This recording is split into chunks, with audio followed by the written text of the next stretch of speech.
Welcome to the RadioU Podcast. I'm Hudson. And I'm Allie. Coming up, we're going to kick it up a notch. Also, what's the best Marvel Comic-Con announcement from this year? All that and more on the way next.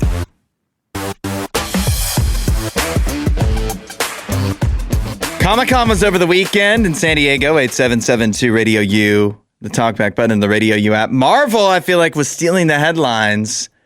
We talked last week about how they have movies planned through 2042, for better or worse. Now we find out a few of what those movies will be. Allie, do any of these excite you? First of all, we're getting Black Panther 3. Okay, yes. With Ryan Coogler back to direct, and it's going to be T'Challa's son, not Chadwick Boseman's actual son. Yeah. But it will be his son in the movie. David Johnson is taking over as the main Black Panther, but Letitia Wright as Shuri will still be involved as well. There was also an announcement that Ryan Gosling will star as Ghost Rider in a new movie directed by Sean Levy. Yeah, that's probably the biggest excitement the biggest announcement that I'm excited about, because weirdly enough, I didn't know this was a Marvel movie, but like back in the day, in 2007, Nicolas Cage as Ghost Rider, I was a fan. You liked that movie? I was very young. It was so bad. I was very, very young, not very critical of film. So I'm sure if I watched it now, it'd probably stink, in my opinion. But like, when I was a kid, I was like, he's so cool. You know, he's a motorcycle. He's got a chain. His head's on fire. Yeah. You know, because I was probably like 10 years old or something. So I'm excited to see what they do with that. Hopefully, they make one that we can like as adults. I think you weren't alone, because I think they made a sequel. I had no idea they made a sequel. I'm pretty sure they made a second one, a second Ghost Rider with Nicolas Cage. But I know that movie was not well received. Yeah. But I agree, but it's for completely different reasons. The Ryan Gosling as Ghost Rider idea. Ryan Gosling as anybody. Yeah. They could announce him. What has Ryan Gosling ever not been good in something? Exactly. It's just he's one of the few guys where it's like, if he's in a movie, I just want to see it. He's one of the few remaining movie stars, that just like you go for the star, not the movie. Yeah. Project Hail Mary is a great example of him, just like, it's mostly just him. Yep. And it's just like, you just love it. It just works. So that's definitely exciting. It sucks for Marvel's purposes, and obviously it sucks that Chadwick Boseman died, but specifically, like, that could have been a big point of momentum for Marvel. One of the things that just disrupted any momentum they would have had going forward after Endgame is that, you can't keep going with, like, arguably your most popular character at the time. Really a big bummer. So I feel bad. I wish that, we would get to see more of that. But I'm also not, like, Black Panther 2 was not really good at all. No, I did not like Black Panther 2, so I don't imagine I'll be seeing the third one in theaters. I'm not, I gotta be honest, I'm not excited. Again, there's sadness involved, but I'm not excited. Yeah, but really not their fault. No, you don't know what kind of movies they would have made if Chadwick Boseman was still around, but what they have done in the meantime, or with the circumstances they were dealt, not very good, unfortunately. So I don't know if there was also this was confusing that Ryan Reynolds as Deadpool came out during their panel with like Joe and Anthony Russo, the directors of Doomsday. Yeah. So he's not going to be in it, is he? I kind of feel like that may be a hint that he is going to be in it. How's that going to make any sense? I don't know. The TVA is very heavily involved, and it was very heavily involved in Deadpool and Wolverine. So I think that's how they'll work it out. It makes sense. It's just like, how are they're going to have Deadpool in and he's not going to like curse or anything? We're going to keep the PG-13 rating. They're going to allow one F-bomb, which is what you're allowed. In I guess. So you know who's getting it. I'm introducing a new segment. It's called Delayed Reaction. 8772 Radio. You're the talkback button in the radio app. It's where something really big happens and we don't get to talk about it that day or the next day on the show for some reason. So basically, it can very rarely happen on a Monday. Yes. Sometimes, maybe in other cases, if there's a holiday during the week. Yeah. So this might be the only time we ever do this. Delayed reaction to LeBron choosing the Philadelphia 76ers. Yeah. The news dropped shortly after the show on Friday. Yep. And so we haven't gotten to talk about it till now. Yeah, we were done with the show. Both of us were almost out of the office for that day, and no, LeBron decided to make his decision known to the world, and we're like, "Come on, LeBron, why couldn't you do this yesterday?" The worst possible time. Yeah, because then we had a whole weekend. Couldn't talk about it. The good news is now we've had time to think and consider it. Process exactly. So after processing. Let us know what you think at 8772 RadioU. How do you feel about LeBron going to the Sixers? Allie, what do you think? Well, I mean, my reaction wasn't as extreme as Nene's. You can check out the RadioU social media to see his reaction or his social media. I think he posted it on. Well, I honestly think Nene would have had that same reaction if it was to any team. Yeah, because he's just excited that he's announced something. Because for Nene, he's not a fan of a team in the NBA. Yeah. He's a fan of LeBron. And so he was going to follow LeBron wherever he went and be excited wherever he went. That's right. It has a specific effects on you because you cheer for the Cavs. Yes. For me, there was only one option where I would be like excited about something. Mm-hmm. All the other options, I'm intrigued to see how it goes. Definitely the 76ers.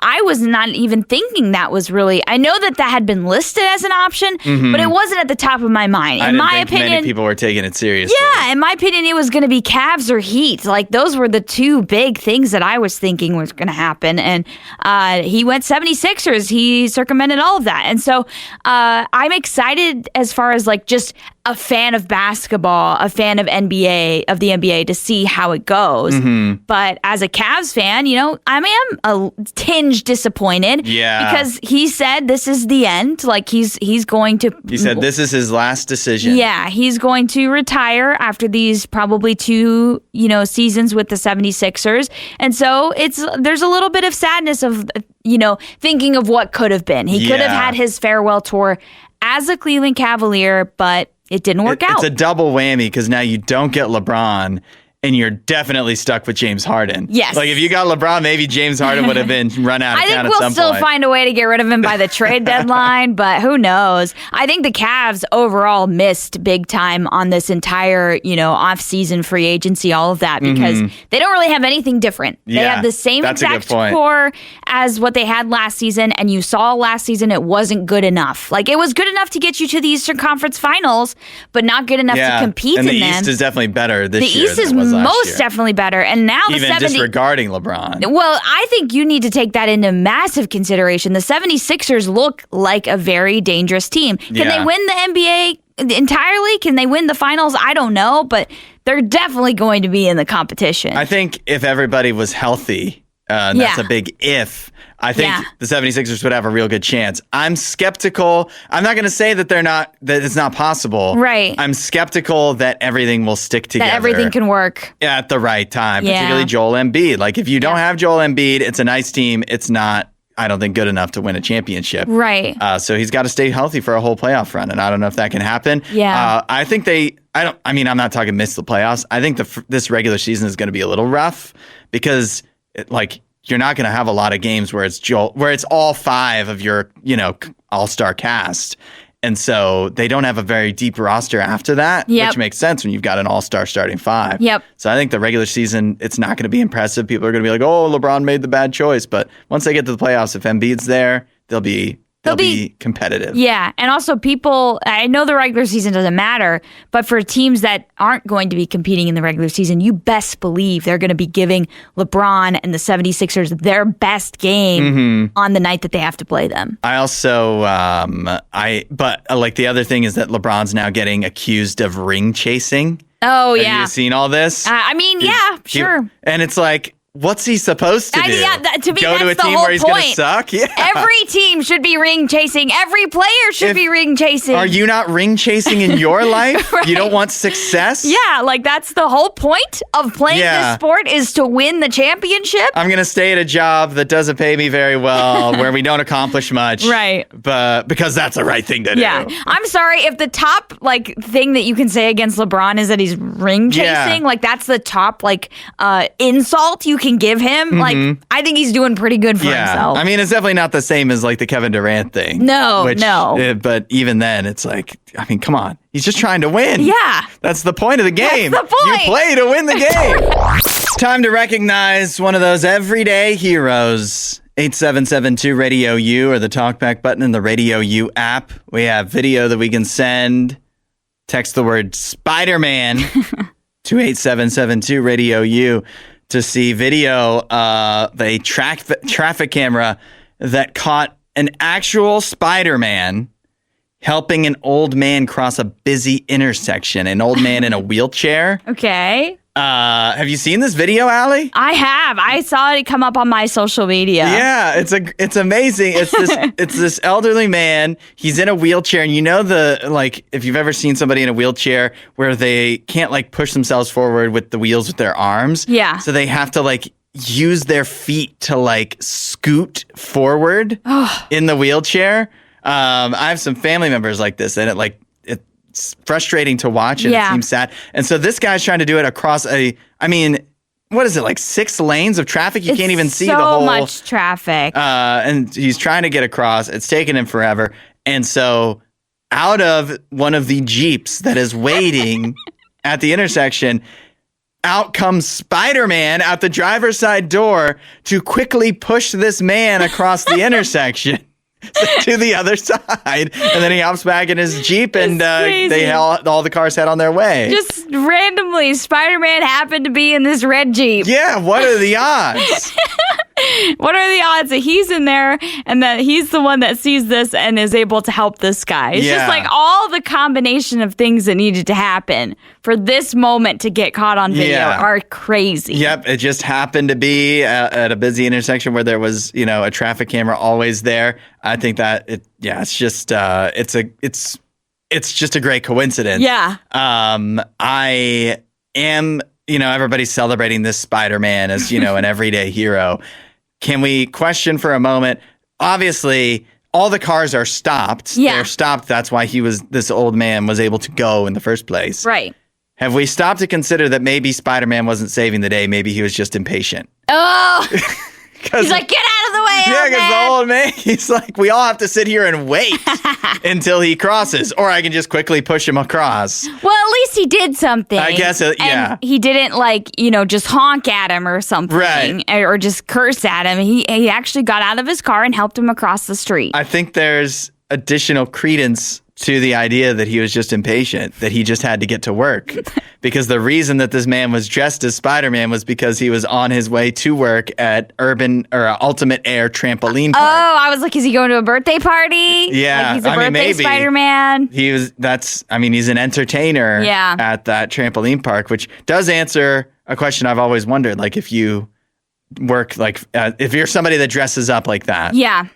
I figured maybe you would change at work, but not this Spider-Man. No, I guess you got to get out of your car and show up, and so maybe they don't want the kids to know, that guy just walked into that room and he came out as Spider-Man. Yeah, what's up with that, Mom? I think there's ways around that. Yeah, I think there should be. Come on, they're children. You think all the Disney princesses show up they're driving to Disney World? Yeah, way. But maybe Urban or Ultimate. Why do I keep calling it that? Because there is one called Urban. Yeah, there is Urban Ultimate Air here. Trampoline Park.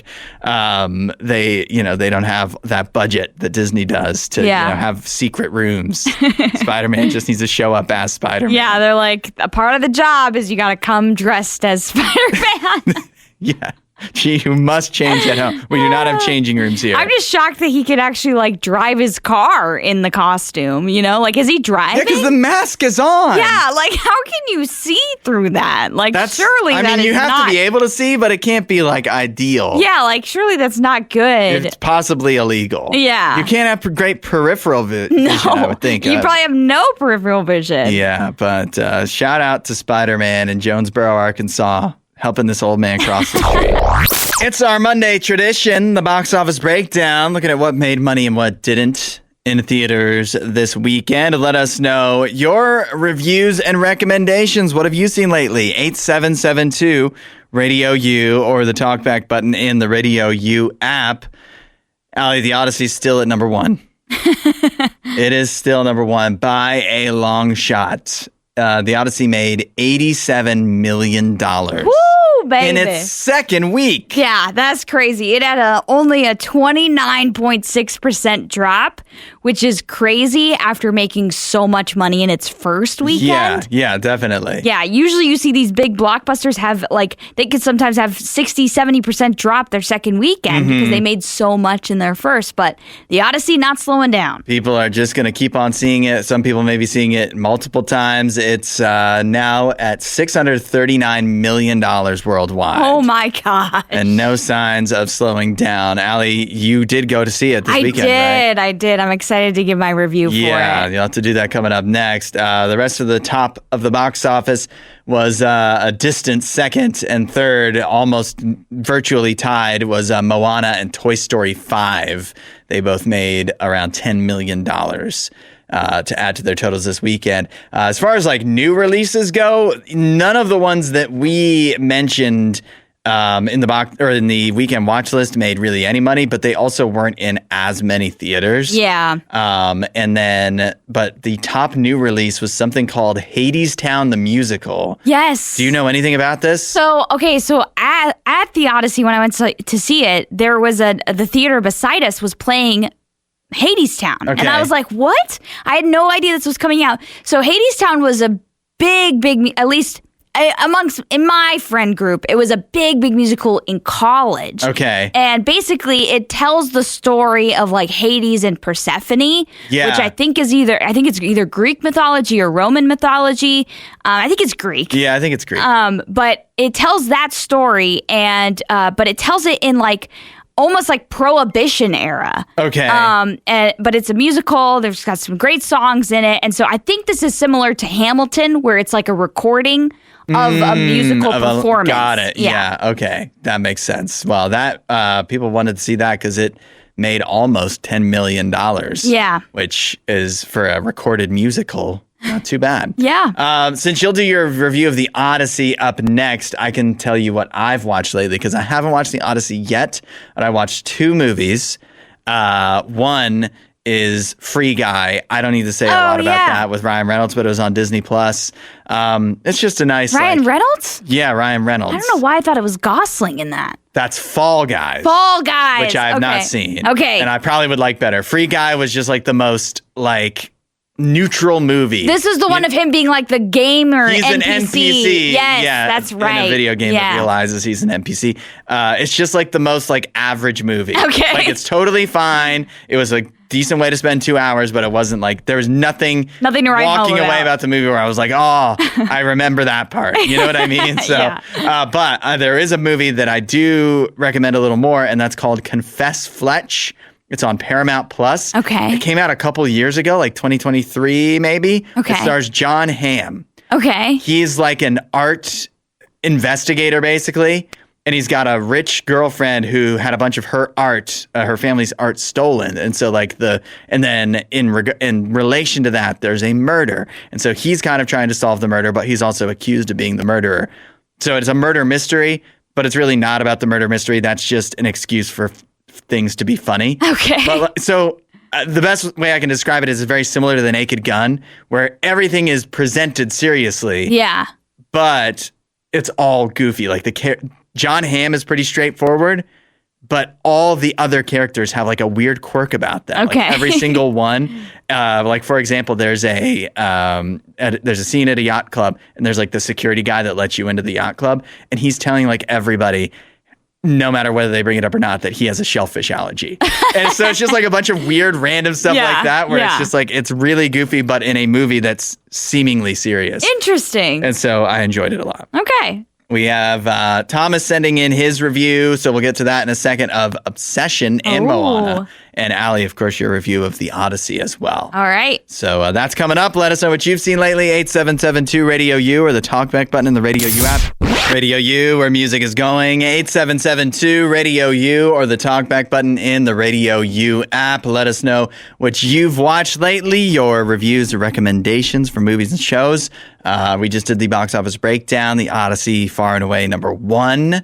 Allie, you saw the Odyssey. What did you think? I loved the Odyssey. You loved it? I loved the Odyssey. Wow. I know. I was going in kind of with low expectations. I know. I was getting a sense you were nervous about it. I was nervous because there was things I was hearing that I wasn't sure if I was going to like, but overall, it is just so well done. Mm-hmm. There are a couple little nitpicky things that I didn't like, but they're like so minuscule that it's just like not that big of a deal. Mm-hmm. One of the ones that kind of took me out of it at the beginning is Tom Holland saying mom and dad. Like, it just takes you out of it because it's just like everything else. They're speaking in a way that's unfamiliar, like not unfamiliar, but just a little more unfamiliar than how we would talk. Yeah. And then Tom Holland just is like, you know where my dad is? And it's just like, okay, we don't. So you wanted to say father? Yeah, I think that would have fit better. It would have fit the vibe of the story better. Daddy. No, they do mention daddy. Robert Pattinson's character does say daddy at one point as like he's making fun of Temecula's. But yeah, like that was the really only major nitpick I had was just like those little bits of just like anachronisms that just take you out of it. But other than that, like for the most part, it's, you know, you're just engrossed in the story of what's going on with Odysseus and the journey he has to take back. And I saw a meme that was like, man, Odysseus would have loved Google Maps. It would have been solved this problem real quickly. But yeah, it's very well done by Nolan. Definitely one of my favorites from him. Wow. Yeah, really, really, really good. And it has a lot of elements in it that are kind of like horror movie-esque. Okay. So I've heard the that. Cyclops scene is like really freaky. The parts of the Cyclops stuff is a little like, ooh, creepy, you know. But actually the part that's more horror movie is Cersei. Okay. The stuff with Cersei with the animals. All right. So. I have to go see this. Yes. I haven't had. It's worth seeing on a big screen for sure. Yeah, definitely. I will go see it. Yeah, and one way even or though the it's other. 3 hours long, it does not feel like it's 3 hours long. Really? Yeah. That was the other one of the nitpicks is that it slows down. Yeah. Not that it's like it feels 3 hours, but just that sometimes it's ponderous, yes. I think was a word used in one of the There reviews. is a time in the movie where it's just like you're just waiting for Odysseus to just wake up and realize what's going on. Like you've been lost and you've lost so much time. And so there is kind of a point in the movie where it's just like, okay, let's go, you know, like but at no point was I like, man, you know, how long have we been in here? So and that's kind of that's a bar for me in movies. I'm like, as long as I'm not aware of the time that has passed, I'm good. Well, that's great to hear. So I was already looking forward to seeing it, but now. Are you going to see it like Tuesday tomorrow, like a Tuesday deal? I hope so, but I don't know. We did get some reviews sent in from Thomas at 8772 Radio U. He said he finally saw Obsession. Yeah, it's on Peacock I don't know if he saw it on Peacock or still in theaters because it's still in theaters. It's still in theaters. When I went to see the Odyssey, there was 4 showings for Obsession. I was like, what? This movie's on Peacock. Thomas said, finally saw Obsession. Wasn't particularly impressed overall. It was okay, but not sure why all the fuss. Finally have someone who agrees with Thomas. Thank you. He also said he saw Moana and said it's pretty much a shot-for-shot remake of the animated film. It's okay if you like the animated version, but wasn't necessary. Yeah. Which, I mean... I think I could say that about all the live-action movies. Most of them. Pretty much all of them was not necessary. It's bad. So. I think we're going to open up the Radio U hotline. 8772 Radio U. We want to hear about the worst hotel or Airbnb you've ever stayed at. You can also use the talkback button in the Radio U app. The reason we ask is because a woman in the Philippines has gone viral for messaging a jail on Facebook asking if they had any available rooms to book. She thought it was a hotel. Oh, no. That would have been probably the worst hotel she'd ever stayed in. Yep. But she asked if they had any available units. The whoever was managing the social media for this jail responded by saying, media. Yeah, they have their Facebook page is where she messaged, and the jail responded back, "Ma'am, this is a jail for women." And so she apologized, and that was it. She moved along. She moved along. She did not book a stay in the jail, fortunately for her. Good idea. Yeah, but it does make me wonder, what is the worst hotel or Airbnb you've ever stayed in? I love hearing hotel horror stories. Yeah, there's many. 8772 Radio U, or the talkback button of the Radio U app. Allie, I wonder if you might have, is there better hotel horror stories because you've traveled to other countries so often? Yes. Are there worse hotels there that, you know, oh my that gosh, you've stayed in? Yes, there are some bad hotels overseas, let me tell you. Okay. Well, I want to hear more. Right now or later? Yeah, go ahead. Start us off. Okay, so one that you would maybe not expect to be bad. My family stayed at a hotel in London, and the hotels in London often are very tiny. The rooms are super duper small compared to like here in the U.S., our hotel rooms are actually quite large, quite spacious.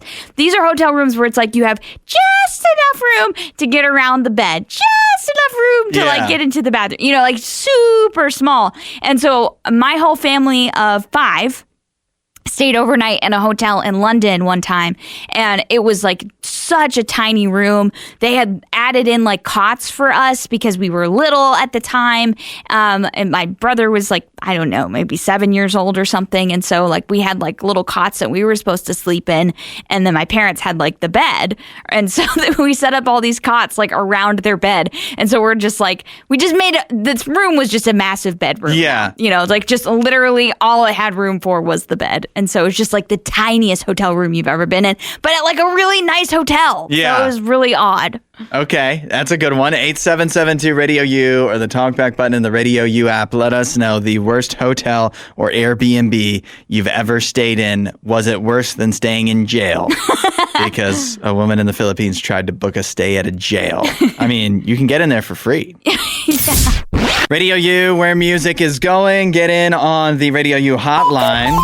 8772 Radio U. Or with the talkback button in the Radio U app to let us know the worst hotel or Airbnb you've ever stayed in. This is after a woman in the Philippines tried to book a hotel that actually turned out to be a jail. She was trying to rent a room, and the jail responded online by saying, "Ma'am, this is a jail for women." So she did Sir, this is Taco Bell. Yeah, she did not get to book that hotel. But fortunately for her, we heard from Tim at 8772 Radio U, who said he stayed at a hotel near Lakeside, Ohio, close to Cedar Point. The walls were so thin that he could hear people upstairs catty corner from his room, not even directly above him. Yeah. So that's kind of crazy. He also said, I've stayed in a hotel that had stains in the bathtub, and another hotel that was so far away from anything that Waffle House was the only option and no delivery apps delivered there. Oh. That was late at night. So, I mean, maybe Waffle House was also the only thing open. Yeah, maybe. So that's a good one. But yeah, that's a good excuse to have Waffle House. Yeah. If it's the only thing open and the only option, you got to go to Waffle House. Well, we heard from my cousin Kathy. This is a crazy story. So this was a mission trip she went on a long time ago when she was like in youth group. And she said it was for, you know, the organization One Heart, Many Hands. Okay. It was in Indianapolis, and the hotel room had bunk beds, no TVs, and there was a speaker on the wall that went off every morning at 6 a.m. with prayer and other stuff, some in another language. Okay. In Indianapolis. In Indianapolis. And the breakfast was a giant bowl of kidney beans and peanut butter and jelly sandwiches. Oh my gosh. She's not sure that the church knew what it was when they booked it, but she's pretty sure it was some sort of house for delinquents. Yeah, that's what it sounds. It sounds like a halfway house or something. Yeah, she said there were lots of teen boys all wearing suits, and the rooms made it seem more like prison than a hotel. No, that's like, crazy. You literally are this woman. You got booked into a prison. That's crazy. A juvenile detention center or something like that. Oh my gosh. That's terrible. We heard from William, who says he stayed in an Airbnb in St. Louis. It seemed to be smaller than 800 square foot apartment. I walked in. It was a tiny living space. There was also the kitchen, like they were joined. Yeah. There was one couch in what felt like a hallway. The bedroom was right next to me, which was also the host's bedroom was right next to mine. Oh. And it had cockroaches. He left after one night. Yeah. That's I pretty would bad. not. I would not like to stay there. My worst hotel. I mean, okay. We've all stayed in hotels, right? That like you go in and it smells like smoke. Oh, even yeah. though it's a non-smoking room. Yes. I think my worst one is when I was a kid a couple times, me and my parents, we would go on these trips up to Canada, but we'd have to go like halfway, like the part of Canada that's above North Dakota. Yeah. Winnipeg. And so, but we're coming from the East Coast. So this is a several days drive. And so they wouldn't book hotels along the way ahead of time because it was just like, we'll see how far we go and then we'll book a hotel, as far as we go. Yeah. And so on the way back one time, we were driving through Morgantown, West Virginia. We was like, okay, we have to stop. But it was homecoming weekend. Oh, no. So there was no like real hotels that weren't booked up completely. No room at the inn. And so we had to stay at a place called the Holiday Motel, not a Holiday Inn. And there was it was loud. I mean, probably other people from homecoming, but there was like drug deals going down in the parking lot. No. And it was just all around gross. Yeah. There was also a time, I'm too small to remember all of this, but it's a legend in our family of where somebody was getting married and my parents were in the wedding party. Yeah. They got the bride who booked the hotel did not do any research. Oh, no. And so the hotel generally was gross, but the worst part was there was 3 of us kids at the time, and there wasn't enough beds in the room, and they couldn't like get a crib or anything, like nothing like that. And so my youngest brother slept in a drawer from the dresser. Oh, of course. That's great. He was like a little baby, like pretty young, obviously small enough to fit in a dresser drawer. No room in the inn, Yeah. staying in the manger. This is sounding I very know. like a Jesus story. Pretty much. Have you seen the clips going around from this weekend of Emerald live from the Food Network back in the day? No. It's been going viral. This is a show that ran on the Food Network from 1997 to 2010. And I remember my dad watching it. He loved Emerald. Okay. And seeing these clips, I understand why. Everybody is nostalgic, even if you didn't experience this the first time around, for Emerald because it was like he'd cook in front of a live studio audience. And the audience is eating up because he would put on such like a good show. And I mean, he's just cooking, but he just had so much personality. Yes. So like the top clip is him. If you remember Emerald, or like some of these catchphrases that he had still kind of exist today, because he'd go, I'm going to kick it up a notch. And so he says he's going to kick it up a notch by adding spice. And he gets out, he puts down his regular size pepper grinder, and he gets like a baseball bat size pepper grinder. It's huge. It's so big. It's like 3 feet tall. I absolutely love it. And the audience is going absolutely wild. And it's like, why was this taken away from us? Yeah, why was Emerald taken off the air? I remember my dad watching it. Okay. I don't know. I have wondered in recent years, whatever happened to Emerald? Because did he get canceled? I don't think so. Okay. And everybody's loving him now. Like there's clips of him now we do have reacting amnesia, to going so, viral. yeah. But Okay. I do know that Emerald, he was a Food Network chef. He was he's kind of like Guy Fieri, except he would actually cook in front of an audience, but like that level of personality. Yes, I can see that. But his cooking show was so popular that they gave him a sitcom. He was the star of a sitcom too, called Emerald, and I think that did really bad. But that's how big of a star he was. Okay, the coolest part about this to me, Hudson, I'm watching a clip from this. I never watched this show, didn't know about it at the time. Your parents didn't watch it or anything? No, at least they never told me about it. The audience for this live audience is all men, basically, which is like very rare for a cooking show, I would imagine. And all these men are like drinking beer and like cheering on Emerald.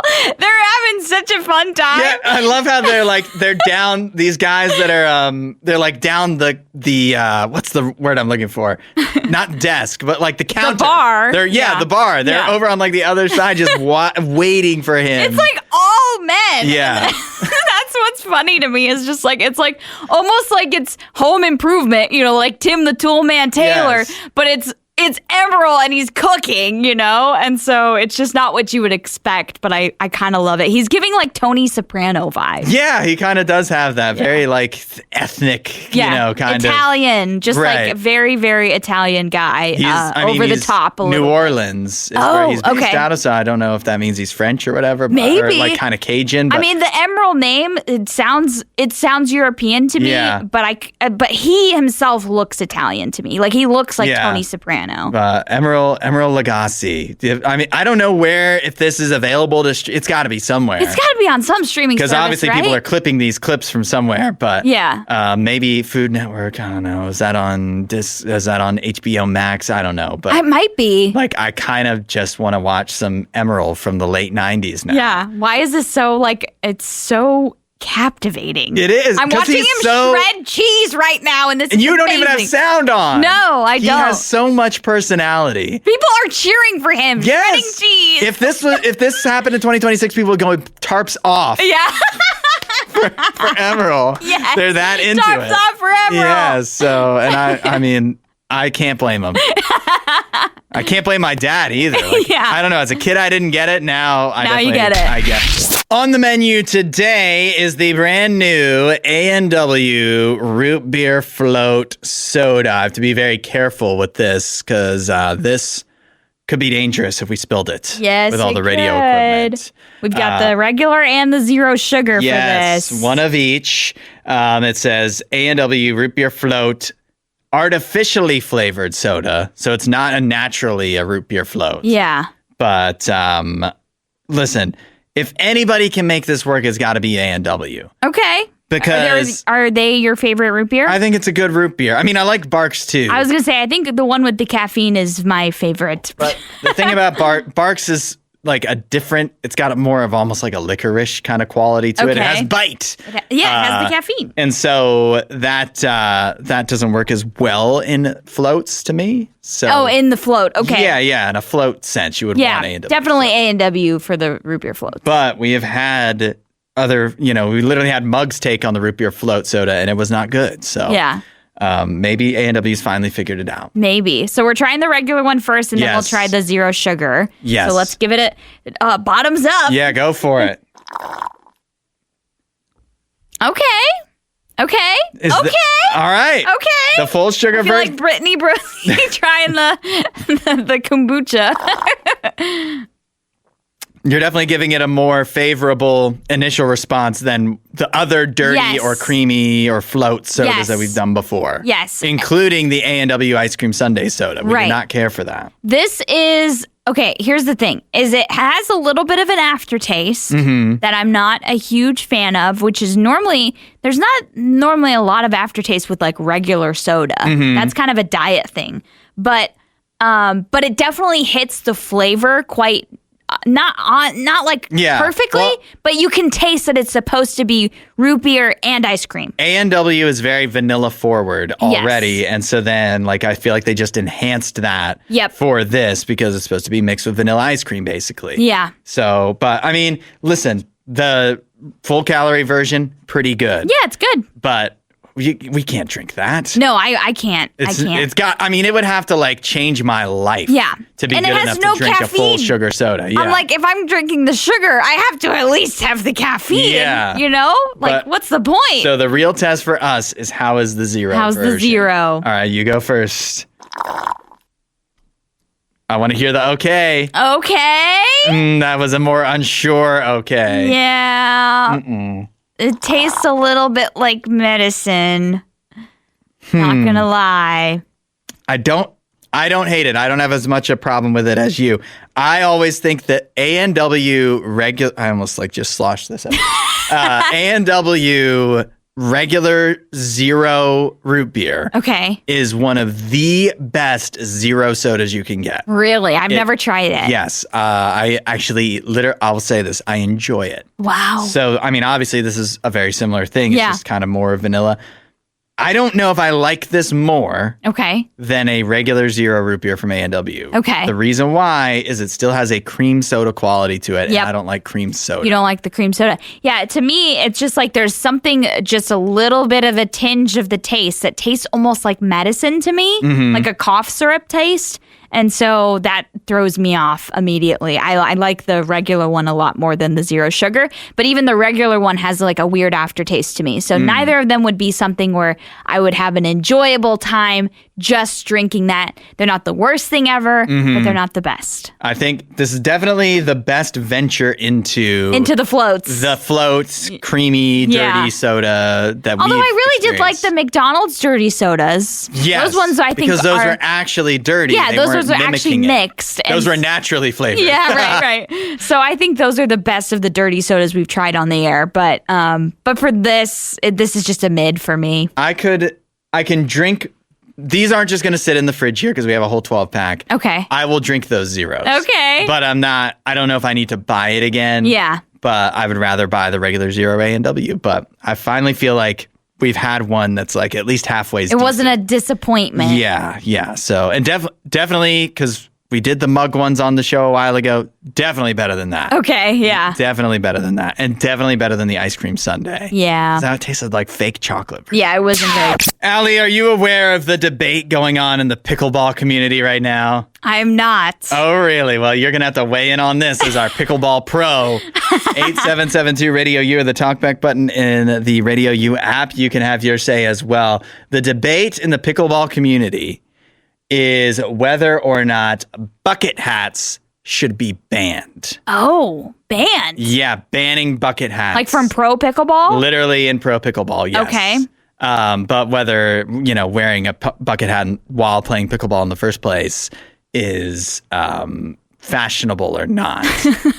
It seems that this debate started. Have you ever heard of a guy named Joey Wild? No. Apparently he's a pro pickleball player on the California Black Bears. Is that a team? That is a team, yeah. They have teams? Yeah, there's like there's a pro league with teams, and then there's also like a tour that's kind of like the PGA tour. Okay. Where it's like there's, individual players and then also doubles and stuff like that. Like tennis. Yes. Like small tennis. Yes. Joey Wild is on the California Black Bears. He's from Australia. And there's this clip in Major League Pickleball posted out of a pickleball. Do they call it rallies in pickleball? Yeah, you can call it rally, volley. Yeah, a highlight of him. And I mean, it's pretty crazy for pickleball, but somebody commented, Joey is dope, but a bucket hat can't be used in sports. In pro sports, I'll die on that hill. And then Connor Pardo, do you know who that is? Yeah. The commissioner and CEO of Professional Pickleball Association. Yeah. He said pickleball should ban bucket hats. Wow, Connor. And then, so that has kind of ignited a back and forth. And so, Allie, what is your opinion? I think you can be whatever you say goes. I'm the new commissioner? Yes, you are the arbiter of bucket hats in pickleball. Pickleball fashion. I say do it. I say ban it? No, I say stick with the bucket hat. Why? Like if you want the bucket hat, wear the bucket hat. But why? I think if it fits you, and if you want to wear it, like if you can pull off a bucket hat, that's good. I can't. I don't know if anybody can pull off a bucket hat. I certainly can't. So if you want to try, I think more power to you. Why would we ban it? Especially in America. This is America. Come on. Somebody posted, for a whole day, the pickleball world was united in condemning bucket hats for pros. You had the biggest beefs all get dropped for 24 hours, all to dunk on Joey Wild. He was so embarrassed that he literally bailed on his team and ran away to Australia. No way.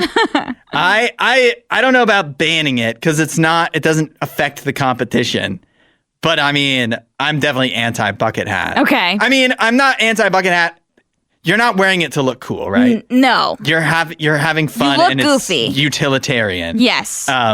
Because it provides protection. Yeah. So if you want to do that, I suppose, and it's not affecting the game, I suppose you should be allowed. But I just think you should also you have a brand, Yeah, you do. But I'm looking at a picture of Joey right now. I didn't know who Joey Wild was, but I'm looking at a picture of him.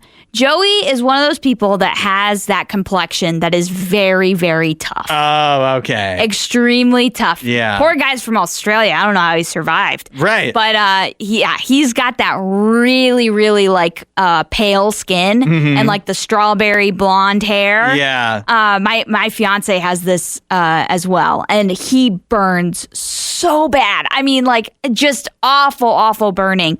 And so you kind of do need something that's going to protect your neck. And a bucket hat would offer a little bit more protection than like a baseball cap where it's just offering protection in the front. And so that's why I would imagine he's wearing this. Also, it's very Australian. Australia, I feel like the bucket hat, like the type of hat it might be more likely to fly there. Yeah, and also the type of hat he's wearing, it's not the bucket hat you're thinking of. The bucket hat you're thinking of has like the short brim. This is like a long brim one. I've got, I think, footage of him with multiple different hats. Okay. And I just think he's always wearing ridiculous. the floppy hat. Yeah, the floppy hat. And I can't endorse it. I definitely can't endorse it. Yeah. I don't care what your complexion is. I wouldn't wear it. It's not for me. I don't think it looks that cool. And like we said, it's not about looking cool. But I also don't think we should ban it. But it's also, why would they ban it? Here's the one reason. Because you want your sport to be taken seriously. And it's hard to take your sport seriously if you can participate wearing a hat. I put this story in the show because I guess I wanted an opportunity for everybody to tell me that I'm crazy. Okay. 8772-RADIO-U or the talkback button in the RadioU app. It's a post from Reddit where the poster says, a waiter handed me a note telling me to go see a doctor. Okay. The note reads, Dear sir, I'm a medical doctor and I couldn't help but notice your mole on your upper right arm. It appears worrisome to me at first glance. I would recommend seeing a dermatologist or plastic surgeon to have it more closely examined. Best wishes, PD. I don't know what that means. I think it's TD. That must be TD is the name, but then it says PD like PS. Oh. Your wife and daughter baby are beautiful. But I don't know why it's PD instead of PS. But that's besides the point. Yeah. They complimented this person, but they also told them to go get their mole examined. I feel crazy. I feel like I'm taking crazy pills. Why? Because all the comments on Reddit are like, oh, what a nice thing to do. Complimenting this. Everybody seems to be interpreting it as the waiter. It's clearly not. The waiter was given this by somebody else. Yeah, because the waiter, how is a waiter on the side while they also are a medical doctor? Yeah. So some doctor wrote this and gave it to a waiter to go hand to this guy. Yeah. Because he saw a mole from afar. And everybody's saying this is nice. Yeah. I'm sorry. I feel like this is, I'd be so insulted if somebody did this to me.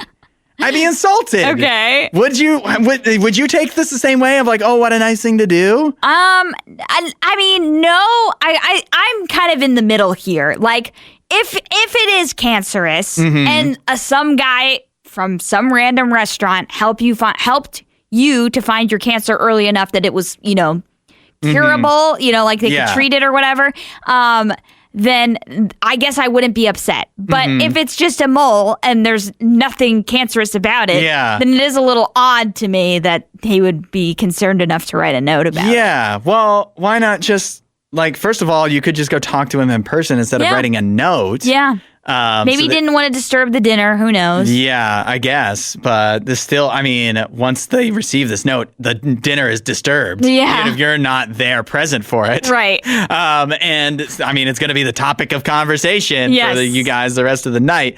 And maybe it was a melanoma. My dad has had many of those. Yeah. So I'm well familiar of you need to take them very seriously. Right. But I just don't know if we need to be in a society where anybody that's ever gone to medical school starts pointing out any potential medical problem you might have, because how does he know that he hasn't gotten it looked at before? Yes. It's just not your business. Right. And he doesn't say it's cancerous. He just says it looks worrisome. Maybe go check it out. Yeah. So- I just find if somebody started, if every doctor that saw me out and about started pointing out all of my issues, All the flaws. yeah, I'd be getting notes every day.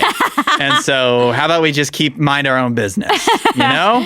Yeah, overall, that's kind of where I'm at. I'm like, this doctor, was very distracted enough by this to write a note, which is a little odd. But that also makes me also worry about like how obvious is this mole? Like, Well, and if you're a doctor and you're going to say this to me, are you offering to treat it for free? Yeah, right. Like, why what point type of doctor are you? Yeah. So I don't know. Everybody in the comments is like, "Oh no, it's so nice that such nice kindness from this person," and I'm like, it could be insulting. I don't think it's an insult. I also don't think it's super kind for him to do this. I just think he was burdened with this because he has medical knowledge as a doctor, and he's like, well, I have to say something. Or else he maybe goes home and can't sleep at night. Who knows? Yeah. But so now he's making it about himself. Instead of the safety of the patient. Yeah. Who's not even a patient. Yeah, he's not a patient. Thanks for listening to the RadioU Podcast. Don't forget to rate and review the show.